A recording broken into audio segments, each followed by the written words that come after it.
ফেসবুকে আছেন বাট এই খাবারের ছবি বা ভিডিও আপনার চোখে পড়েনি এরকমটা হতেই পারে না, কারণ আজকাল কিছু দেখা যাক বা না যাক ড্যানিশ চিকেন নিয়ে পোস্ট কিন্তু বরাবরই দেখা যাচ্ছে। You guessed right, I am talking about Arabian fast food, যাদের খাবার খাওয়ার জন্য এখন টোকেন নিয়ে 30 to 40 মিনিটস আর কখনো কখনো 1 ঘন্টা পর্যন্ত ওয়েট করতে হয়। আরাবিয়ান ফাস্ট ফুডে আগেও ভিড় ছিল, বাট এখন যে ভিড়টা এটা একদম ক্রেজি। আর কি খাওয়ার জন্য মানুষ এত যায়? এই যে দি ফেমাস ড্যানিশ চিকেন, যেখানে আপনি একটা বান পাবেন, বেশ কিছু ফ্রাইস পাবেন অ্যান্ড একটা লেগ পিস আর ব্রেস্টের একটা পিস পাবেন, যেটা আপনি চান সেটাই আপনি অর্ডার করতে পারবেন।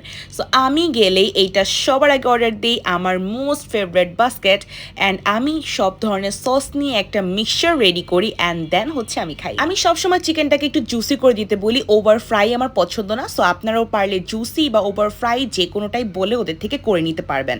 ধানমন্ডির মধ্যে এখন এটা সুপার বাজেট ফ্রেন্ডলি একটা প্লেস, যেখানে আপনি 1000 টাকার মধ্যে অনেক কিছু অর্ডার করতে পারবেন এবং পেট ভরে খেতে পারবেন। আমি তাদের থেকে 3 ধরনের পিৎজা অর্ডার করি and pizza was good, but সবচেয়ে মজা এই ড্যানিশ চিকেনটা। তাদের খাবার যেমন মজা, প্রাইসটাও কিন্তু অনেক বেশি রিজনেবল। যেমন এই বাস্কেটের প্রাইস হচ্ছে মাত্র 260 টাকা। So please go and enjoy your meal.